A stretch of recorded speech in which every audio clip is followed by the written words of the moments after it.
ja loodame tõesti, et täna kõvemat sorti mölluks läheb. Keskväljal palli kaotus tuleb, Musaba veab nüüd palli karistusalasse ka, läheb ise löögile ja Tammik need kohad endale võtnud, aga siit Tambetuult kaugelt löök ja selle Hermet ei ole selle esimese 11 minuti jooksul väga palju näinud, aga nüüd läheb palli ka kasti löök ka ja sealt Tambetuu.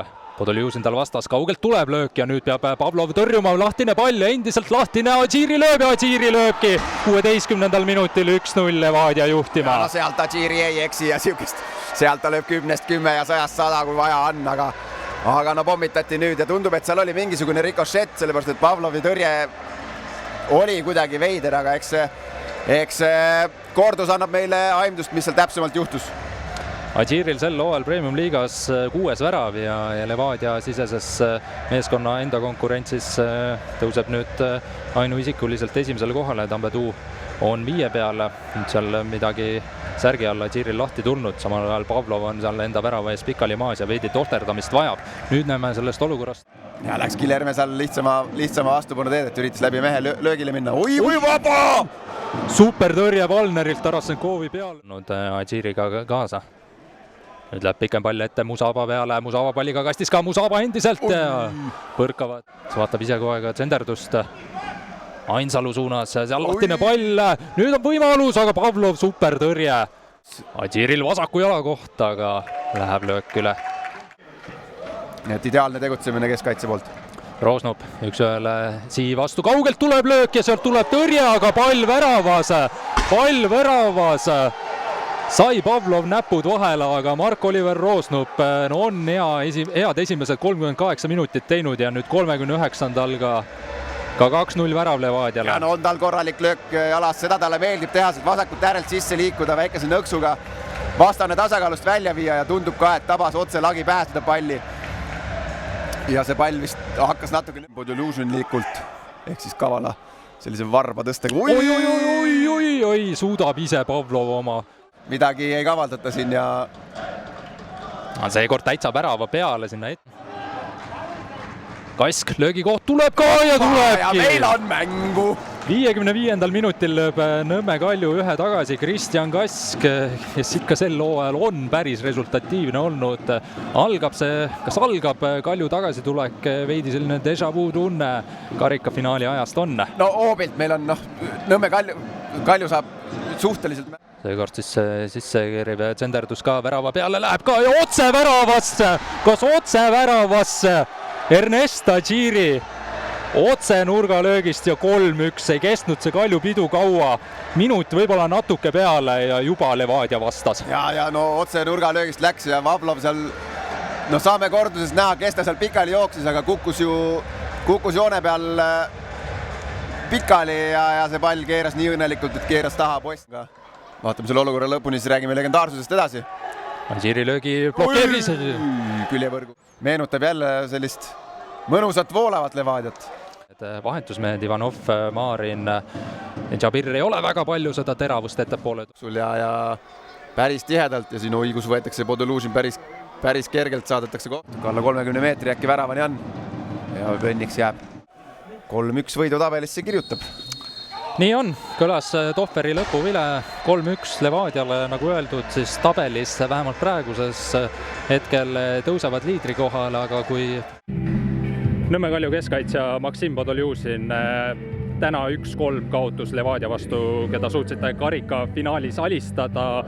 Miks täna ei õnnestunud punkte võtta? Raske niimoodi öelda, et kahjuks see on nagu valus kaotus meie jaoks. Me üritasime teha midagi ees, aga tänaseks seda ei ole piisanud. Levadia tegi, ei saa isegi öelda, et Levadia tegi oma momenti, me nagu kinkisime nendele pigem. Ja nad kasutasid seda ja lõid väravad, kahjuks meie jaoks on. Oled sa nõus, et tegelikult Levadia suures plaanis kontrollis seda kohtumist peaaegu terve mängu, teil asjad väga hästi ei õnnestunud, eelkõige just rünnakul?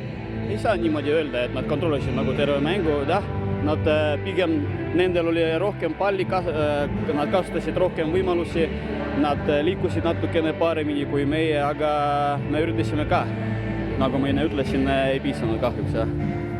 kui palju mõjutas teie kaitsemängu ja ka rünnaku ülesehitust muidu Tambetu puudumine kollaste kaartide tõttu ta täna mängida ei saanud?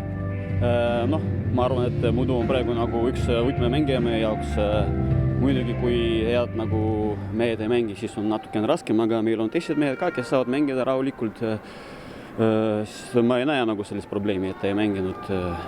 Kõik täna andsid, ma arvan, kõik ennast, aga läks nagu läks. Teil sai läbi nüüd 3-mänguline võiduseeria tegelikult, kui vaatame minevikku pikemalt tagasi, siis päris hästi on teil läinud. Nüüd see üks kaotus tuli, Levadia läks 4 punkti kaugusele. Võib öelda, et ikkagi Kaljul praegu asjad suures plaanis toimivad, kui need mõned üksikud punktide kaotused välja arvata? Noh, ikka toimub ja see on nagu elu, see on nagu jalgpall. Siin üks meeskond saab olla esimeses koos, pärast 2 mängu juba 3. kool, see on nagu elu ja jalgpall. Kõik siin muutub väga kiiresti. Aga üritame jätkata niimoodi ja arvan, et midagi hullu täna ei toiminud. Üritame ja mängida edasi samamoodi. Olgu, aitäh, soovin edu! Palju õnne! 3-1 võit, mis täna Levadiale selle võidu tõi, saite magusa revansi ikkagi karikafinaali eest kätte? Ja kindlasti, et karikafinaal on üks, aga enne seda oli ka veel üks mäng, mille eest me neile võlgu olime. Et enne mängu oli see meil kindlasti meeles ja väga hea meel, et täna oma korrektuurid ära tegime. Usun, et kontrollisime mängu päris hästi. Teine pooleg ikkagi jälle lasime sellise rolli vea tõttu natuke pinget mängu. Õnneks Erni on olümpiat vaadanud ja tegi oma ära. Aga ma arvan jah, et täna ikkagi kontrollisime mängu ja iluvead veel välja jätta ja 3-0 oleks olnud palju ilusam, aga 3 punkti, see on kõige tähtsam ja läbi siit edasi. See oli nende võistkondade vaheline 5. omavaheline mäng juba sel hooajal. Kas kui palju te eeltööd tehes vaatate, kas kuidagi vastane üldse suudab üllatada, kui juba 5. korda sel aastal omavahel mängite? No eks ta mingil määral ikka suudab, aga meil oli ka nädala sees oli alles mäng ja ega väga palju aega meil taktikaliselt ette valmistada ei olnud, et treener oli samad sõna, et tegelikult on see 5. mäng juba, et me teame kõiki 11 ja väiksed pisiasjad ja ma arvan, et saime nendega täna ilusti hakkama, et press oli meil päris hea neile. Võib öelda, et üks oluline faktor oli ka see, et suutsite suhteliselt hästi Guilherme mängust välja võtta ja esimesel poolel oli tal rohkem Larseni ääre peal, teisel poolel sinu ääre all, saite temaga hakkama isegi sina 30 minutit kollase kaardi all. Jah, selles suhtes ega see kollane otseselt nagu midagi ei mõjutanud, et ei tundnud küll, et kuidagi oleks pidanud tagasi hoidma peale seda, aga ma usun jah, et saime hästi hakkama, ega ma ei mäletagi, et ta midagi oleks teinud, aga eks selles suhtes on tiimitöö, et samamoodi tema ei mängi üksi Kalju eest, et see tähendab, et me panime need käigud hästi kinni ja isegi kui tal pall oli võib-olla mingid käigud, mis ta oleks sealt edasi leidnud, need olid ka kinni, nii et kiitus tervele tiimile ja kaitseliin olime ka täna väga tubli. 4 mängu järjest võidetud, hetkel tõusite tabeliliidriks, tundub, et Levadias on praegu kõik väga hästi.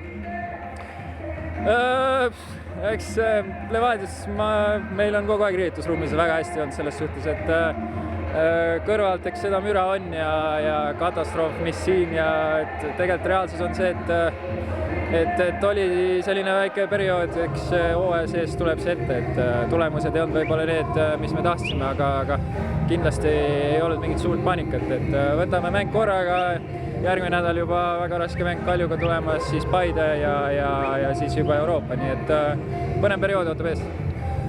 Täna õhtul Paide versus FC Flora, kelle poolt Frank Liivak on? Mina olen selle poolt, et saab linnast natukene ära puhata maale. Et ega meil nädala sees, kui teistel jaanid on, siis on meil trennid ja valmistume uueks nädalaks. Nii et täna on see ainuke päev, kus saab linnamürast välja ja maal olla, aga soovin mõlemale edu. Olgu, aitäh!